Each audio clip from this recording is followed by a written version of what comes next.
रूस यूक्रेन युद्ध के बीच अमेरिका ने भारत को एक अलग ही तरह की धमकी दे दी है।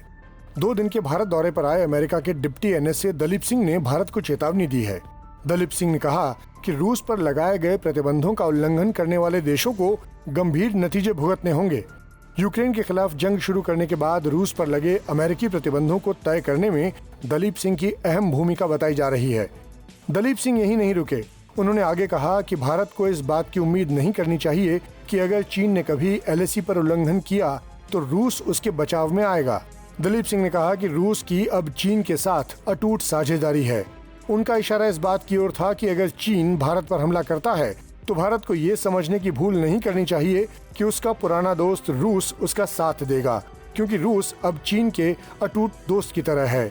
दलीप ने कहा कि भारत का रूस से ऊर्जा यानी गैस और तेल आयात करना फिलहाल अमेरिकी प्रतिबंध का उल्लंघन नहीं है, लेकिन अमेरिका चाहता है कि भारत रूस पर अपनी निर्भरता कम करे।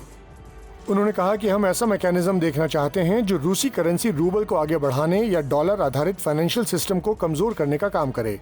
दलीप का ये बयान ऐसे समय पर आया है जब रूसी विदेश मंत्री सर्गेई लावरोव भी 2 दिन की भारत यात्रा पर दिल्ली पहुंचे हुए हैं। रूसी विदेश मंत्री इस दौरे पर भारत को डिस्काउंट में तेल और रुपए रूबल में कारोबार को लेकर बात कर सकते हैं। इसके साथ ही S-400 की डील को लेकर भी चर्चा होने की बात कही जा रही है। दलीप सिंह के इस बयान के बाद अब तनातनी भी शुरू हो गई है।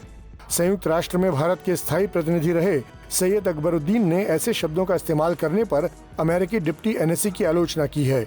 उन्होंने ट्वीट कर लिखा, तो ये हमारा दोस्त है, ये कूटनीति की भाषा नहीं है, ये जबरदस्ती की भाषा है। कोई इस युवक को बताए कि एक तरफा दंडात्मक प्रतिबंध अंतर्राष्ट्रीय कानून का उल्लंघन है। वैसे यूक्रेन के राष्ट्रपति ज़ेलेंस्की भी अपने इस दोस्त यानी अमेरिका की दोस्ती देख चुके हैं। आपका इस वीडियो के बारे में क्या ख्याल है? कमेंट करके हमें जरूर बताएं और देखते रहें हमारा चैनल आज तक।